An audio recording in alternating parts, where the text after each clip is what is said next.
우리 모두 자리에 일어나셔서 경배의 찬양, 여호와의 유월절 찬양 부름으로 우리 9월 첫 번째 주일 하나님께 드리겠습니다.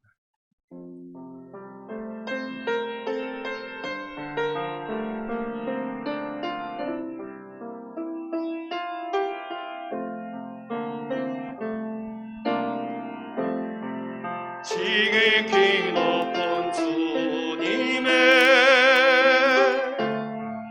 낮이 성소로 들어갑니다. 세상의 신을 높소서. 주 보좌 앞에 엎드리리.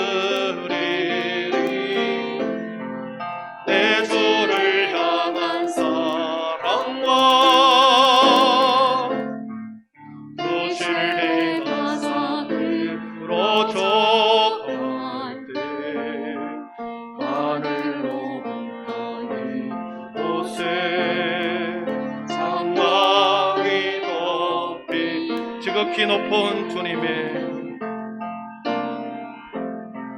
지극히 높은 주님의 낮이 성소로 들어갑니다. 세상의 신을 보소. 주 보좌 앞에 엎드리리. 내 주를 향한 사랑과 그 신뢰 가사으로 족할 때 하늘로 가까이 오세. 장막이 덮이네.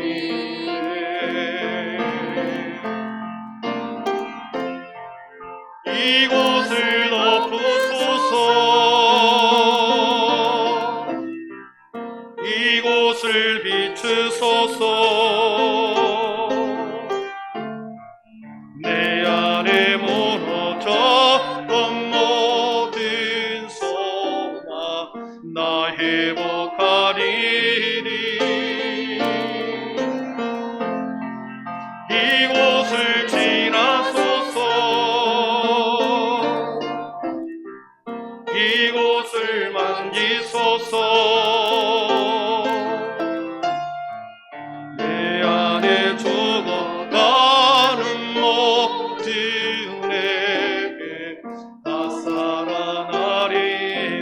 이곳을 덮으소서. 이곳을 덮으소서.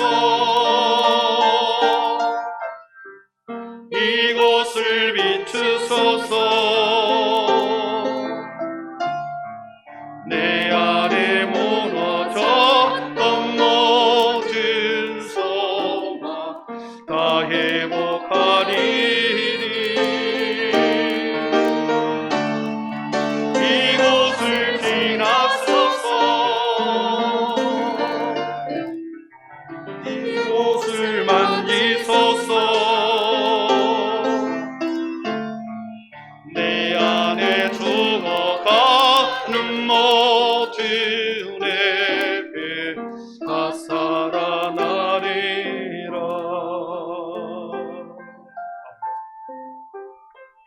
내가 여호와로 말미암아 크게 기뻐하며 내 영혼이 나의 하나님으로 말미암아 즐거워하리니. 그가 구원의 옷을 내게 입히시며 공의의 겉옷을 내게 더하심이 신랑이 사모를 쓰며 신부가 자기 보석으로 단장함 같게 하였습니다. 주 여호와께서 공의와 찬송을 모든 나라 앞에 솟아나게 하시리라. 아멘. 정의로우시고 공의로우신 성부 하나님 아버지, 주의 보좌 앞에 나온 우리 모두에게 죄 대신 기쁨의 기름으로 슬픔을 대신하여 찬송의 옷으로 입혀주시고 근심 대신에 희락의 화관을 씌워 주시옵소서. 이 시간 전심으로 기쁨의 노래를 부르므로 성전에 나온 모든 자들의 발걸음을 가볍게 하여 주시옵소서.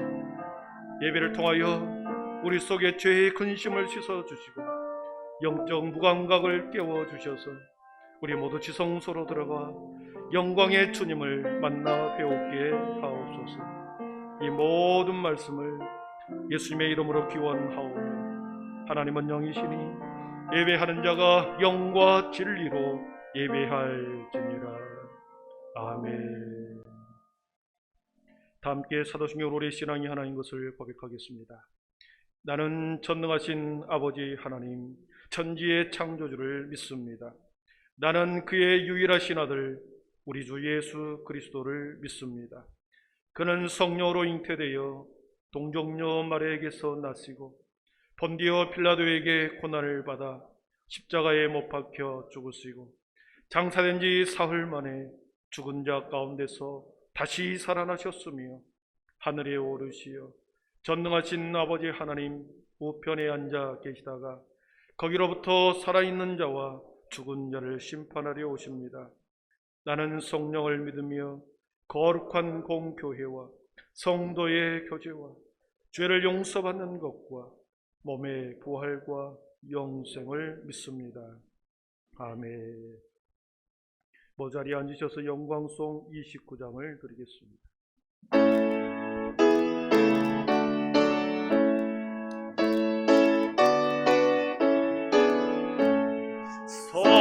성도여 다 함께 할렐루야 하며 주 찬양하여라. 할렐루야 하며 주 보좌 앞에서 택하신 은혜를 다 찬송하여라. 할렐루야 하며 만문을 열어라. 할렐루야 하며 온 하늘 울려라.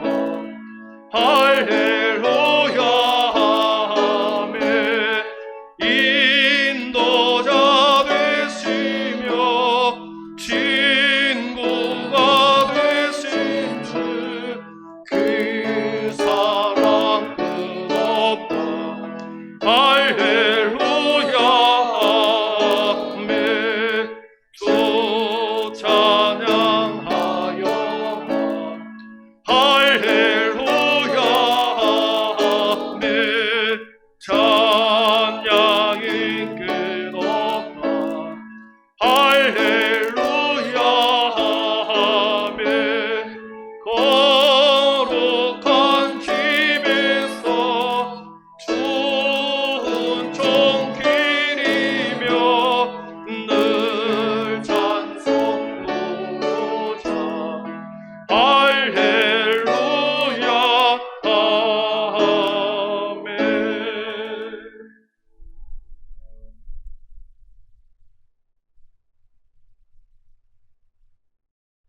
하나님, 정말 감사합니다. 이 어두운 세상, 암울한 세상에 저희들 이렇게 주님의 귀한 날 우리 한빛교회로 모이게 하여 주시고, 이 시간 주님 아버지 하는 주님 앞에 간절한 예배를 드리게 하심을 감사합니다. 하나님 아버지여, 이 시간에 저희 심령을 먼저 정결케 하여 주시옵소서.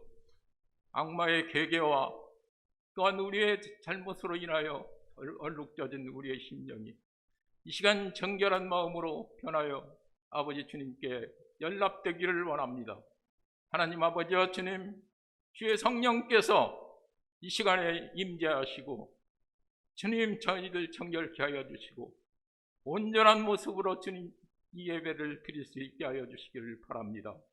혹시라도 주님이시여 아버지 하나님, 세상의 것에 눈이 어두워 있는 우리 한빛 가족들이 있습니까? 모든 것 다 접어드리고 오직 이 예배에만 집중할 수 있는 저희들 되게 하여 주시고, 그리할 때 놀라운 주님의 은혜가 나타나리라 믿습니다. 하나님 아버지 붙들어 주시옵소서. 하나님, 특별히 이 온 세상이 코로나19로 주님까지 2년 가까이 주님이시여 어려운 생활을 하고 있습니다. 하나님, 성경에도 보면은 가까운 곳은 주님께서 진멸하시고 먼 곳은 전염병으로 아버지 심판하신다는 말씀이 많이 있습니다. 하나님, 이 전염병이 우리에게 무엇을 말하는 거 있는가 깊이 생각하게 하여 주시옵소서. 하나님 아버지시여, 모든 것이 결국은 우리의 죄와 우리의 잘못으로 인하여 이러한 일이 벌어진 것을 우리는 알 수가 있습니다. 하나님, 주님 앞에 철저히 아버지 죄인임을 고백하고 아버지 하는 간절한 기도로 이 코로나19가 이제 종식될 수 있도록 주님 아버지 역사하시고 은혜를 베풀어 주시옵소서. 아버지와 주님이시여, 우리 한빛교회를 기억하여 주시고 우리 한빛교회에 속한 우리 모든 한빛 가족들을 기억하여 주시고 이 어려운 때 결코 희망치 않도록 도와주시고 강력한 믿음으로 아버지 하나님 이기고 나가 승리할 수 있게 하여 주시기를 바랍니다. 혹이라도 연약한 우리 가족들이 있습니까? 결코 실수하시지는 않으시는 우리 하나님을 바라보게 하여 주시고 능력의 하나님을 바라보게 하여 주셔서 기필코 승리하는 삶을 살기에 부족함이 없는 우리 모든 한빛 가족들 되게 하여 주시기를 바랍니다. 주님 아버지 하나님, 특별히 우리의 비전을 향해서 승리 없고 앞으로 전진하고 있는 우리 박승성 목사님을 붙들어 주시기를 바랍니다. 하나님 아버지여, 지혜와 명철로 함께하시고 온갖 은사를 덧입혀 주셔서 이 교회 주님이시여 기필코 비전이 이루어질 수 있도록 주님 강력한 아버지 목사님 되게 하여 주시길 바랍니다. 아버지여, 주여, 우리의 속하인 우리 전도사님들도 기억하여 주시고 아버지는 목사님과 더불어 아버지 이 교회를 온전한 주님의 교회로 이끌고 가기에 부족함이 없는 전도사님들 되게 하여 주시기를 바랍니다. 우리 당회를 또한 기억하여 주시고 하나님 합력하여 선을 이루는 당회가 되게 하여 주시고 놀라운 주님이셔 비전을 이루어내는 우리 당회원들 되게 하여 주시기를 바랍니다. 하나님, 이 시간 저희들 예배를 드립니다. 하나님, 우리의 몸과 마음을 활짝 열고 의심의 안개 걷어버리고 이 시간 말씀을 받고 그 말씀에 아멘으로 화답할 수 있는 여기에 모인 우리 모든 한빛 가족들 되게 하여 주시옵소서. 예수님의 이름으로 기도하옵나이다.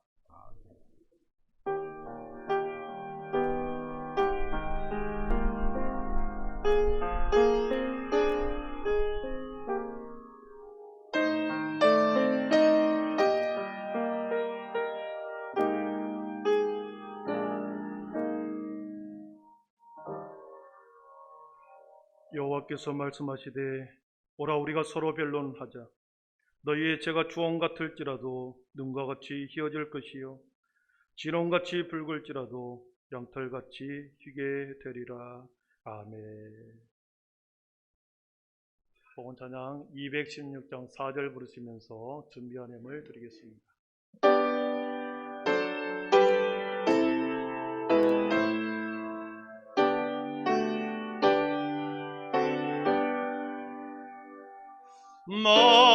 만가지 은혜를 받았으니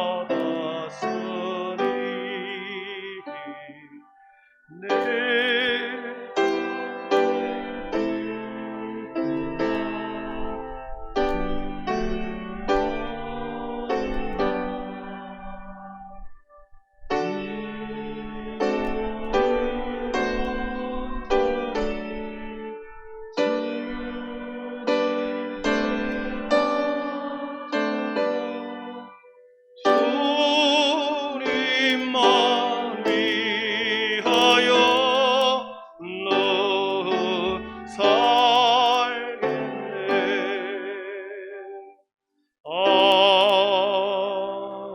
아멘. 하나님 감사합니다. 8월 한 달의 모든 시간 속에 은혜를 주셨고 모든 한빛의 성도들의 가정과 자녀들과 생업에 축복해 주신 것을 감사합니다.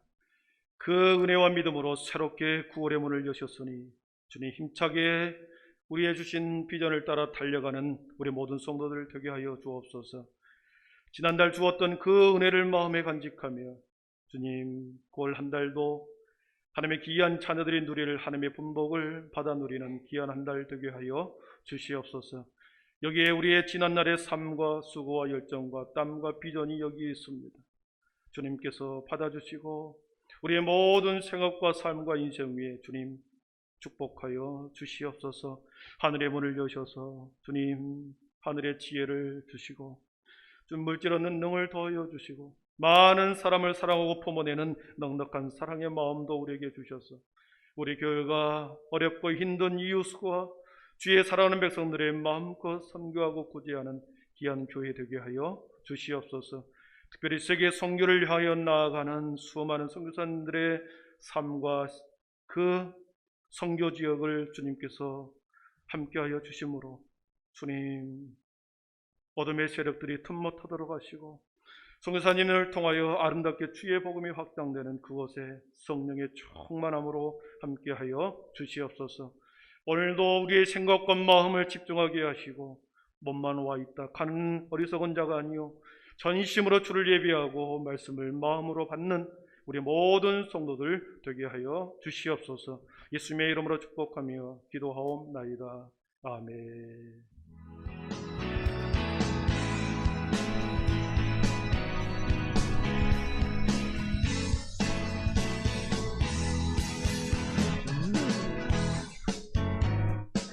할렐루야, 오늘은 주일입니다.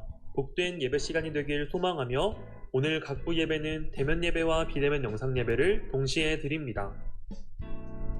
구제위원회 모임이 오늘 3부 예배 후 목양실에서 진행될 예정입니다. 구제위원 회원분들께선 모두 참석해 주시기 바라며 교회의 구제 사역을 위해 한마음으로 동행하는 모든 한빛 가족이 되길 소망합니다.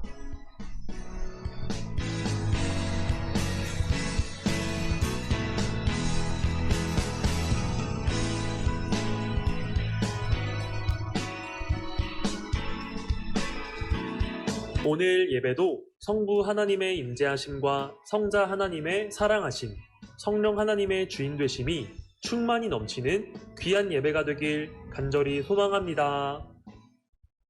오늘 우리에게 주신 하나님의 말씀은 사도행전 13장 42절에서 52절입니다. 신약성경 211조 사도행전 14장 42절에서 끝절 52절까지입니다.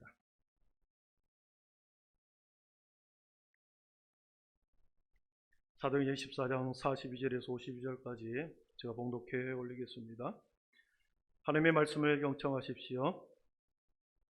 그들이 나갈새 사람들이 청하되 다음 만식일에도 이 말씀을 하라 하더라.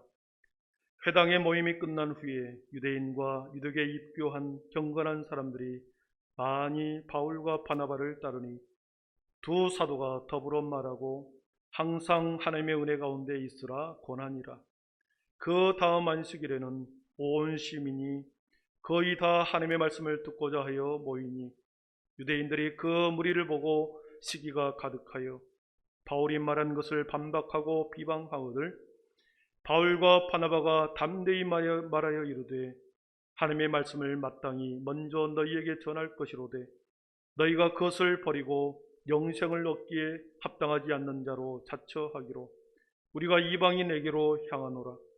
주께서 이같이 우리에게 명하시되 내가 너를 이방인의 빛으로 삼아 너를 땅끝까지 구원하게 하리라 하셨느니라 하니 이방인들이 듣고 기뻐하여 하나님의 말씀을 찬송하며 영생을 주시기로 작정된 자는 다 믿더라.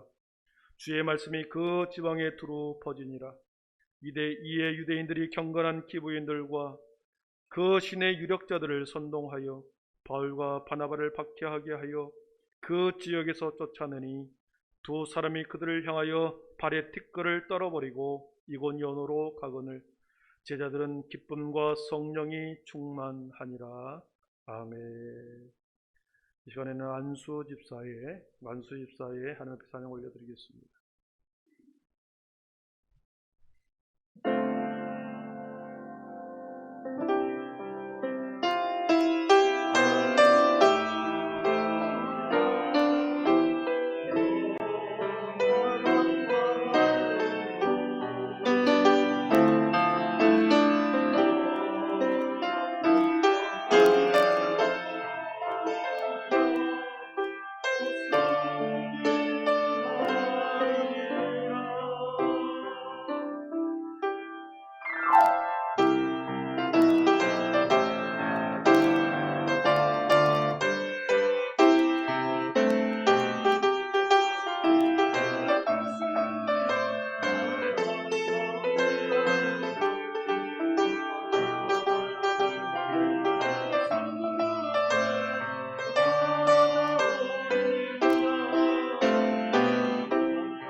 아멘. 영광의 박수 올려드리겠습니다.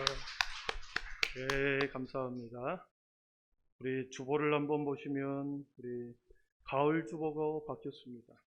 네, 산뜻하게 이제 9월부터 11월까지 이 형태로 주보가 나갈 겁니다.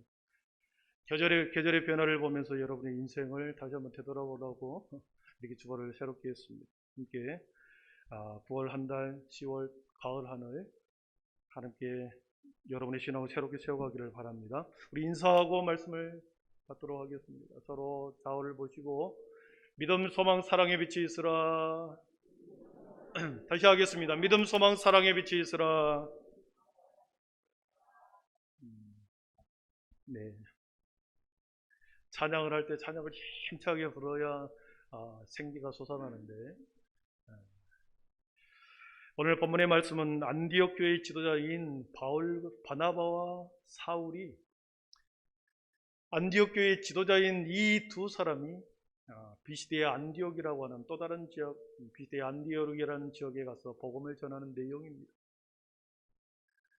이 두 사람을 안디옥에서 파송할 때, 지도자였죠. 그들을 파송할 때 금식하며 기도하며 파송했다 그랬습니다.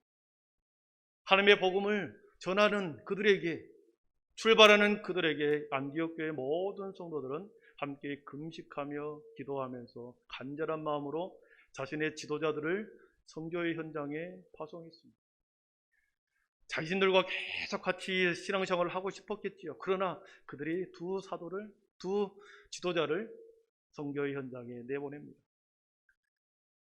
선교는 지난주 수요일 밤에 우리 선교사님이 와서 말했듯이 선교는 하나님의 선교입니다.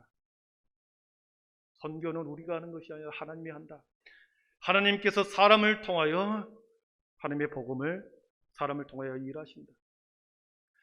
그래서 한 손은 하나님의 손을 붙들고 또 다른 손은 죽어가는 영혼을 붙잡아 주는 것, 그것이 선교다, 이렇게 정의를 한 적이 있었습니다. 우리 교회의 비전과 비교해 보면 하늘과 땅의 다리를 이어주는 것이 선교다. 하나님의 손과 죽어가는 손을 붙잡아 주는 것이 선교이면서 땅에 속한 사람, 그 사람을 하늘에 속한 사람으로 다리를 이어주는 것, 연결해 주는 것, 그것이 선교라고 정의할 수 있겠어요. 지난주에 두 사도 바나바와 사울을 파송할 때 13장 2절에 보면 그런 표현이 나옵니다. 우리 13장 2절 같이 읽어보겠습니다. 주를 섬겨 금식할 때에 성령이 이르시되 내가 불러 시키는 일을 위하여 바나바와 사울을 따로 세우라 하시니. 아멘. 성령이 이르시되 내가 불러 시키는 일을 위하여, 성령이 불러서 시키는 일을 위하여 바나바와 사울을 따로 세우라 했습니다. 두 사도를, 두 지도자를 따로 세우게 합니다. 그리고 13장 4절에 가면 이제 1차 선교로 파송합니다. 우리 다 같이 읽어봅니다. 두 사람이 성령의 보내심을 받아 실루기아에 내려가 거기서 배 타고 구브로에 가서, 두 사람이 성령의 보내심을 받았습니다. 그러니까 선교는 하나님께서 세우고, 하나님께서 선교사를 세우고, 하나님께서 보내고, 하나님께서 파송하는 것이 하나님의 선교이죠.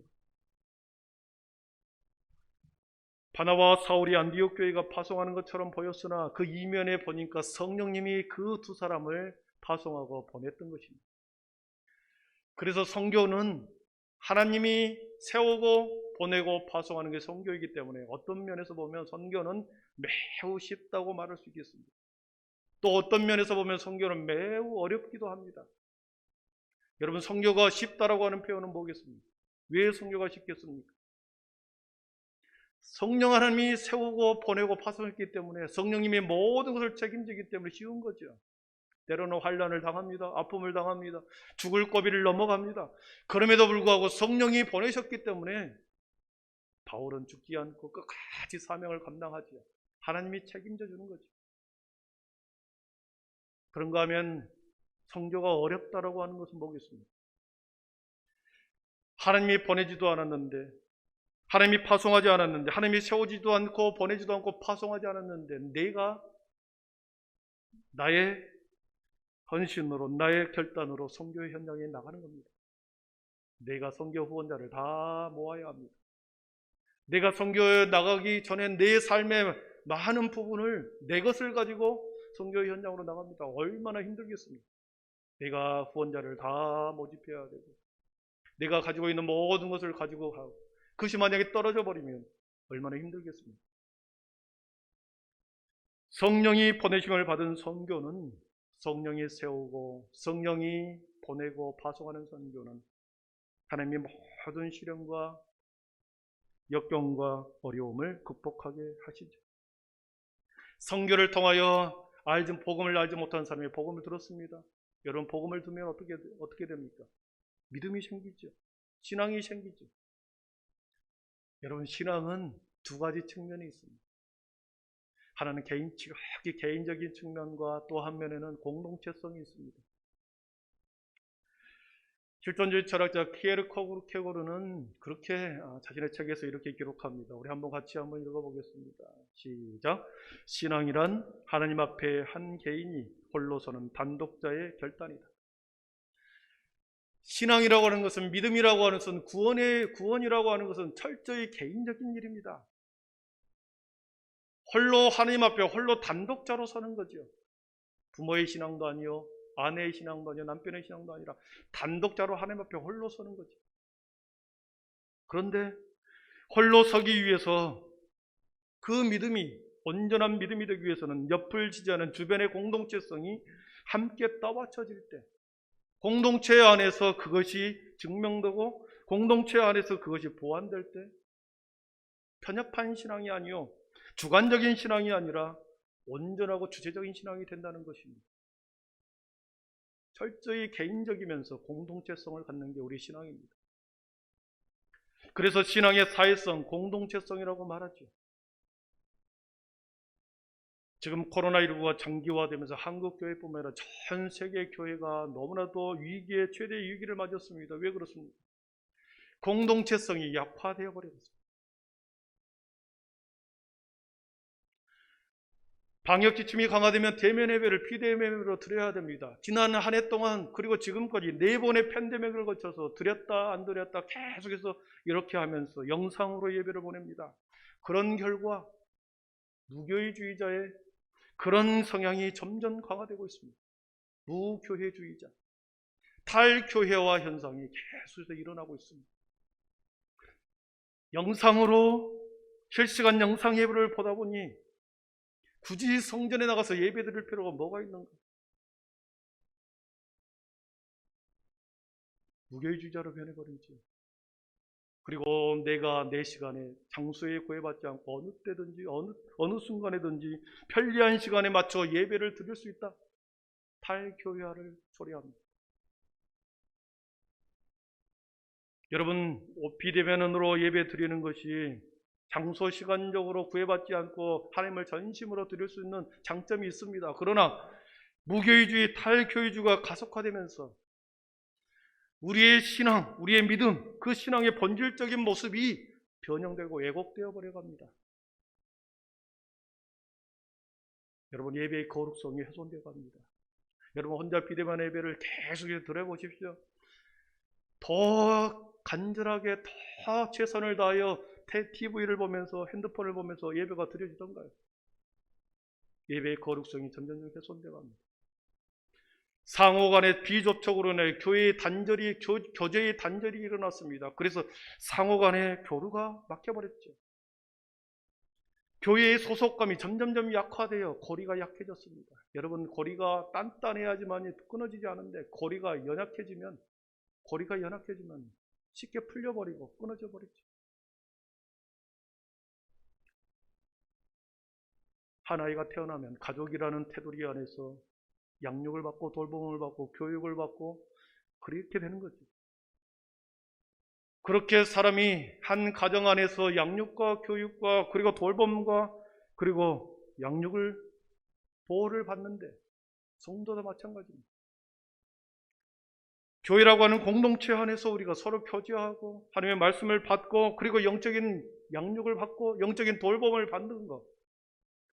그래서 그것이 바로 교회 안에서 그런 영적인 교제가 일어나는 거 아니겠습니까? 그래서 지극히 개인적이면서도 공동체성이 함께 조화를 이룰 때 우리의 신앙의 성숙이 거기에서 일어나는 것입니다. 오늘 1차 선교여정 가운데 비시대 안디옥에 두 사람이 도착했습니다. 하나님의 복음을 전하면서 회당에서 수많은 사람들에게 복음을 전하면서 교회의 공동체, 교회의 존재의 이유가 얼마나 중요한지에 대해서 오늘 말씀하고 있습니다. 탈교회화가 되고 무교회주의자가 되어가는 이 시대의 교회의 중요성, 교회의 공동체가 얼마나 중요한가. 첫 번째는 교회 공동체가 왜 중요한가? 신앙뿐만 아니라 인격의 성숙을 가져오기 때문에 그렇습니다.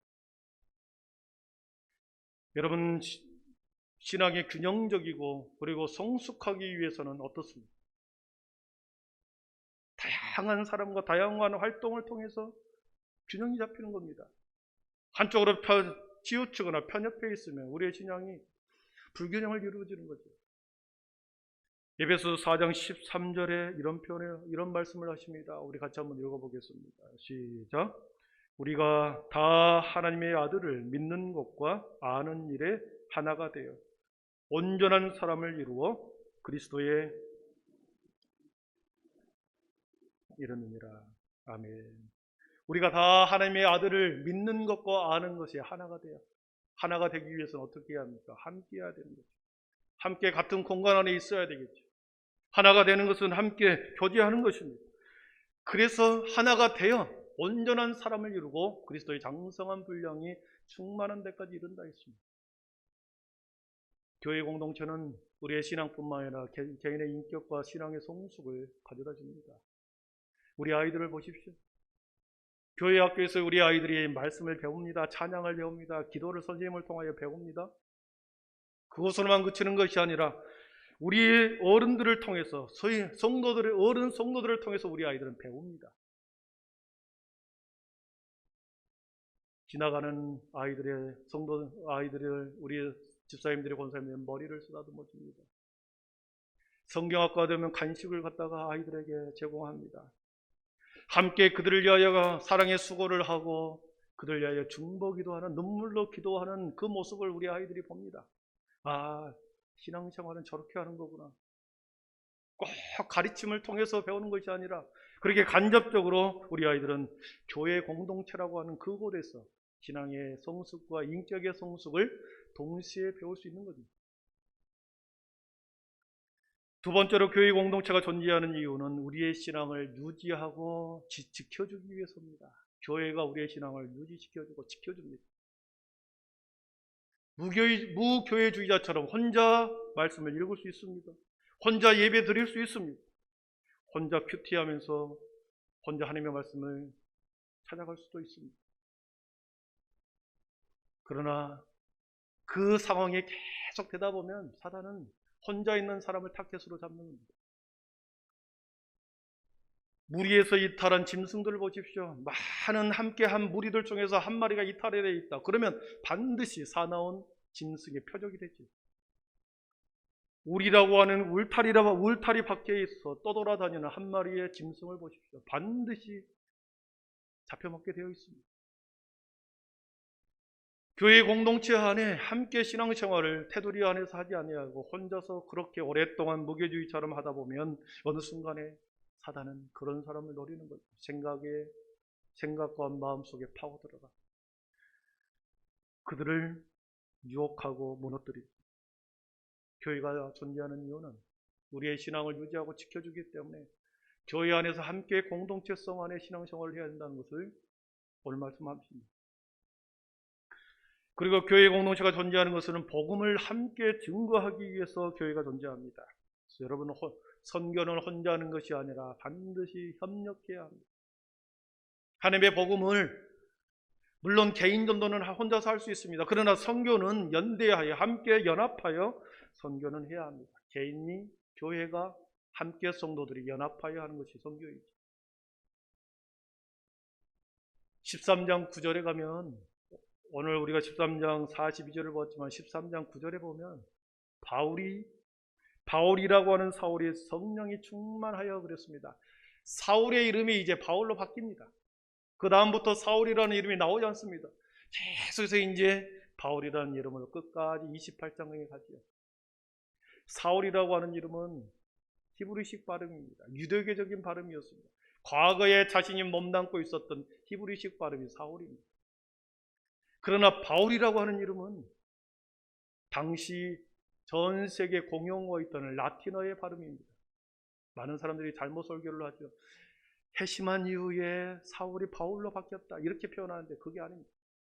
이제 앞으로 바울은 전 유럽과 지중해를 넘어 이탈리아와 로마를 지나 온 유럽을 복음의 증거자로 세웠기 때문에 그의 이름을 로마식 이름, 라틴식의 이름으로 불리게 된 것입니다.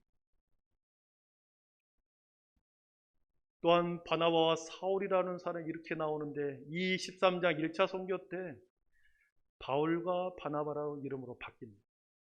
바나바와 사울이라고 명칭을 했는데 1차 선교 때부터 이제 바울과 바나바라는 이름으로 서로 이름이 바뀌어서 나옵니다.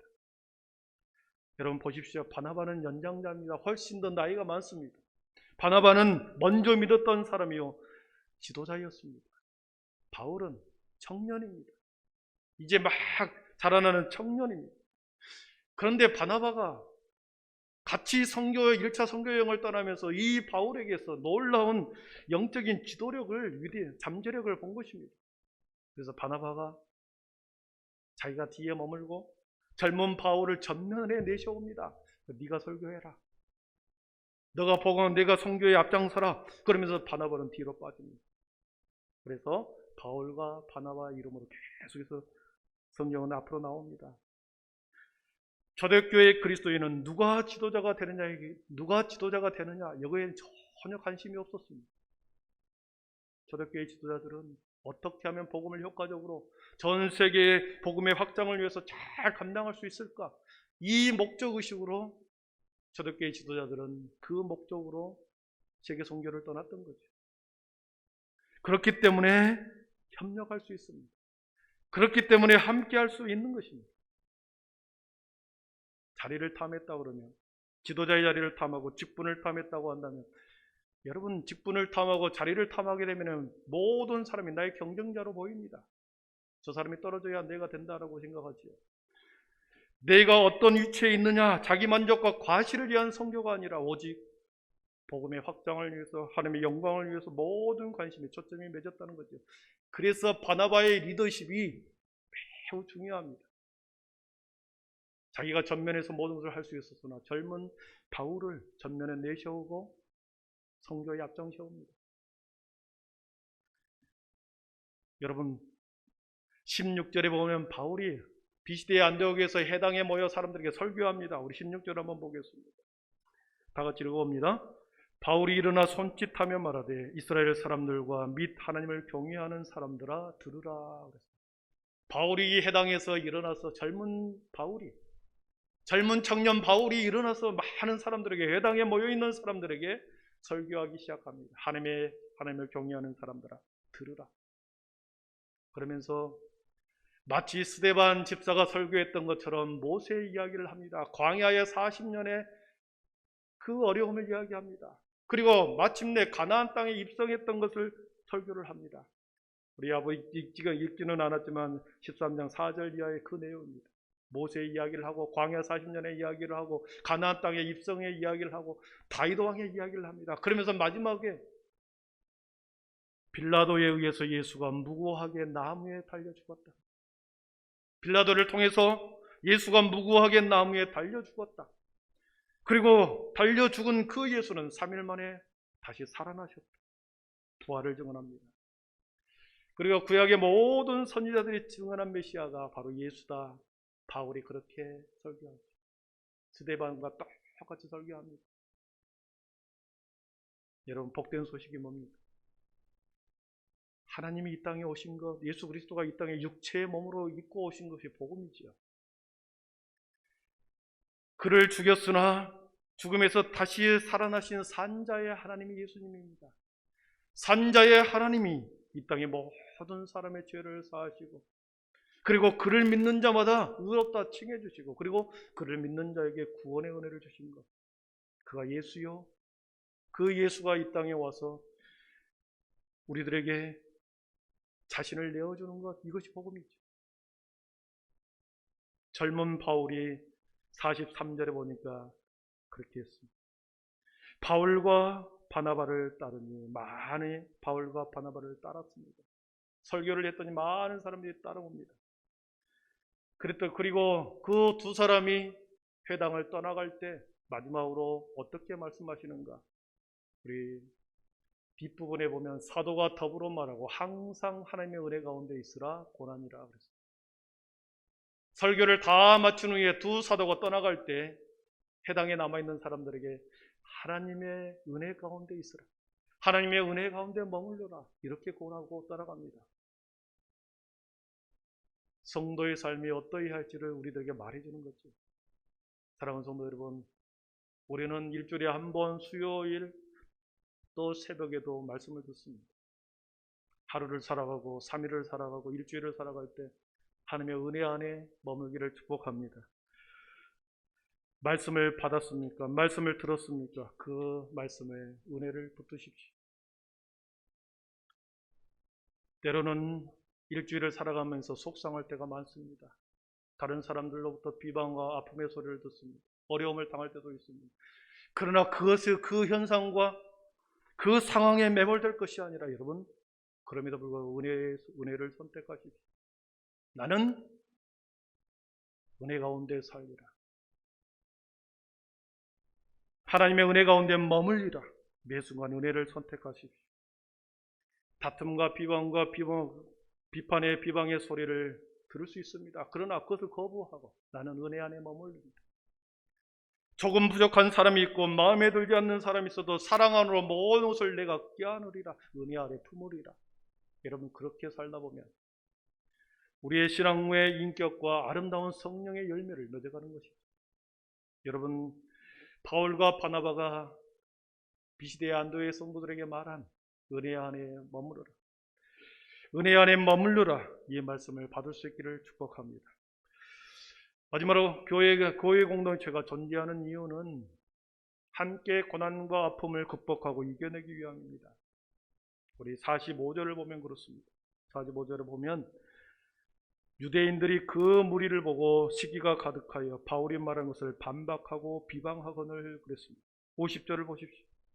유대인들이 경건한 기부인들과 그 신의 유력자들을 선동하여 바울과 바나바를 박해하게 하여 그 지역에서 쫓아내니, 유대인들이 쫓아냅니다. 비방하고 반박합니다. 14장 2절을 보십시오. 그러나 순종하지 아니하는 유대인들이 이방인들의 마음을 선동하여 형제들에게 악감을 품게 하거나, 반드시 성도와 교회는 비방을 받게 되어 있습니다. 세상 사람들로부터 또는 내부로부터 반드시 비판과 비방, 반박과 비방과 비난을 박해를 당하게 되어 있고 악감을 품게 되어 있습니다. 왜냐하면 사탄이 교회를 무너뜨리기 위해서는 그렇게 해야 되기 때문에 그 사람들을 사용하여 비방하게 하고 박해하게 하고 악감을 품게 하는 거죠. 여러분, 혼자였다고 한다면, 이 선교의 현장에서 혼자였다고 한다면 선교를 감당하지 못했을 것입니다. 그런데 바울과 바나바와 나가 요한이 함께 했기 때문에 가능한 거죠. 두 사도를 파송한 교회는 금식하며 기도하며 파송했지만 그것으로 끝나는 것이 아니라 1차 선교 끝날 때까지 계속해서 두 사람이 돌아올 때까지 금식하고 기도했습니다. 교회는 그들과 함께 아파하고 그들과 함께 고난을 함께 극복하고 이겨내기 위해서 기도하고 함께 했던 것이죠. 우리 전도서 4장 9절과 12절을 한번, 세 절을 한번 같이 한번 읽어봅니다. 전도서 4장 9절입니다. 두 사람이 한 사람보다 나음은 그들이 수고함으로 좋은 상을 얻을 것입니다. 혹시 그들이 넘어지면 하나가 그 동물을 붙들어 일으키려니와 홀로 있어 넘어지고 붙들어 일으킬 자가 없는 자에게는 화가 있으리라. 한 사람이면 패하겠거니와 두 사람이면 맞설 수 있나니 세 겹줄은 쉽게 끊어지지 아니하리라. 아멘. 여러분, 한 사람은 피할 수 있겠지만 두 사람이면 맞설 수 있다고 말합니다. 오늘날 교회의 최대의 비극은 교제가 점점 사라져가는 것입니다. 갈수록 개인주의와 혼자서 신앙생활을 하려는 사람들 때문에 함께 어려워지는 겁니다. 삼겹줄, 세겹줄로 만들 때 찌줄과 날줄로 서로 교차하고 그렇게 묶여 있을 때 튼튼한 줄이 되는 거죠. 여러분, 믿음의 성도들이 가는 길은 언제나 수많은 도전이 오기 마련입니다. 성도를 사람을 통해서, 환경을 통해서, 건강을 통해서, 물질을 통해서 도전해야 합니다. 여러분, 그렇게 도전해야 할 때 어떻게 하시겠습니까? 함께 세상 사람들과 똑같이 팔을 걷어붙이고 같이 대들겠습니까? 아니면 십자가 밑에 나아가 내 짐을 풀었네 370장의 사상처럼. 여러분, 교회가 존재하는 이유는 세상 사람이 우리를 박해하고 비방하고 억감정을 갖게 해도 똑같이 하는 것이 아니라 십자가 밑으로 교회 하나님의 있는 곳으로 나오는 것. 교회가 존재하는 이유는 함께 고난과 아픔을 극복하고 이겨내기 위한 것입니다. 여러분, 그래서 교회를 피난처라고 말하는 것입니다. 말씀을 정리하겠습니다. 코로나19로 인하여 많은 성도들이 무개주의자로 탈교회화로 어려운 시대 속에 교회가 처해 있습니다. 신자는, 성도는 하나님 앞에 홀로선 단독자로 살아가야 합니다. 끊임없이 하나님과 나 사이에 홀로선 단독자로 끊임없는 하나님과 내 관계성 속에 살아가야 합니다. 근데 거기서만 그치는 것이 아니라 함께 더불어 교회 안에서 함께 교제하며 교회 안에서 함께 신앙생활을 해야 합니다. 신앙의 공동체 안에서 우리가 예배하고 기도하고 섬기고 교제하고 봉사를 통하여 우리의 신앙의 인격이 성장되고 그리고 우리의 주신 사명을 함께 잘 감당할 수 있는 것이죠. 그리고 사도들을 통하여 우리들에게 이렇게 말씀하십니다. 은혜 안에 머물러라. 항상 하나님의 은혜 가운데 있으라. 여러분, 은혜는 품는 것입니다. 은혜는 품는 것입니다. 항상 여러분 은혜 안에 은혜를 선택하고 은혜를 품기를 축복합니다. 실패에서도 은혜를 붙들고 성공을 했어도 교만하지 않도록 은혜를 붙들고 항상 은혜를 붙들 수 있기를 축복합니다. 믿음의 삼겹줄로 하나가 되시기를 결단하십시오. 혼자 있을 때는 먹잇감이 되지만 함께 찌줄과 날줄로 교제하고 함께할 때 하나님께서는 어떤 불시험과 비방과 핍박 가운데서도 우리를 저와 여러분의 믿음을 지켜줄 줄 믿습니다. 우리의 삶에 기쁨이 없고 영적으로 건전 메마른 이유가 뭐겠습니까? 이게 신앙생활인가? 이렇게 하는 것이 과연 생명 얻는 자의 신앙생활인가? 그런 마음이 들 때도 있을지 모르겠습니다. 여러분, 그리스도 안에 교제를 다시 하십시오. 하나님과의 교제하시고 성도들 간에 함께 교제하십시오. 아픔을 나누고 기도 제목을 나누고 기쁨을 나누고 감사를 나누고 함께 나눌 때 우리의 신앙은 영적으로 더 성숙할 것이고 기쁨과 성령의 충만한 신앙생활이 될 줄 믿습니다. 기도하겠습니다. 사랑의 하나님, 1차 선교여행을 떠날 때 안디옥 교회 성도들은 기도하고 금식하며 그들의 지도자를 기꺼이 선교의 현장에 내보냈습니다. 복음을 들고 수많은 곳으로 떠나갔던 바울과 바나바가 주 예수 그리스도가 메시아요 생명의 주요 산자의 하나님이라는 것을 증언했을 때 수많은 사람들이 주께 돌아왔습니다.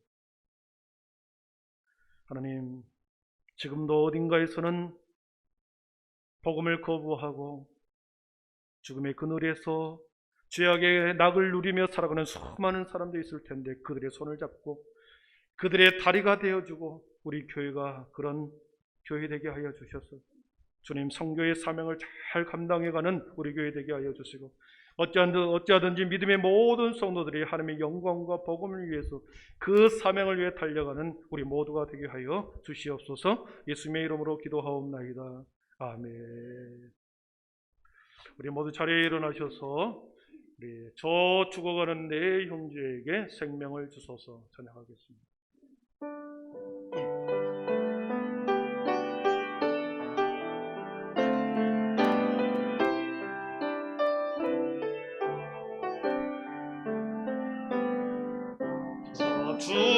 죽어가는 내 형제에게 생명을 주소서. 감의 권세에 매여 내 일을 빼앗긴 저들에게 소망 없는 텅 빈 가슴에 생활을 주소서. 고통의 멍에 매여 신음하고 있는 저들에게 아버지여 이 백성 다시 살게 하소서. 묶였던 자 자유케 되니 영광의 나를 주소서. 아버지여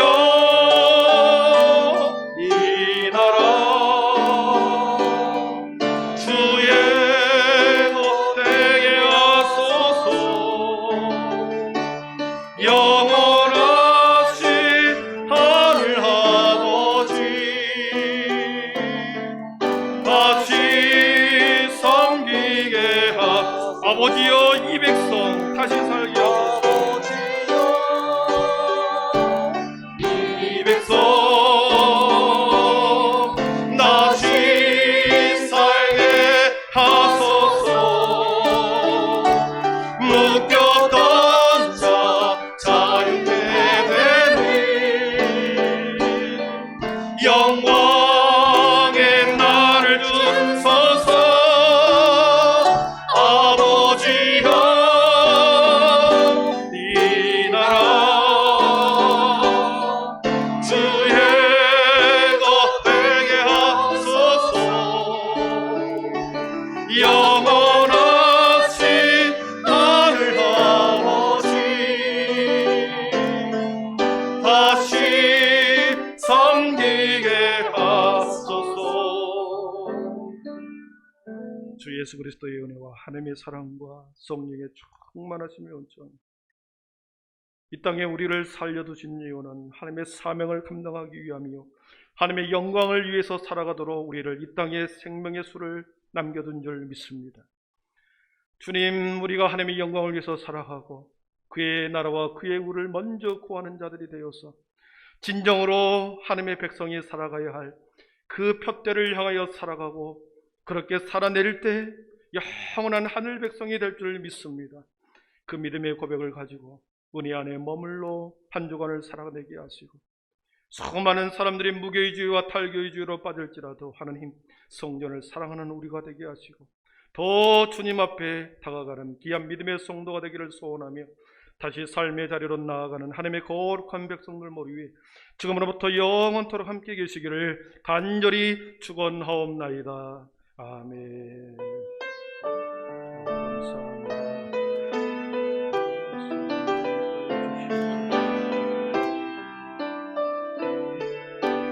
아버지여 이 백성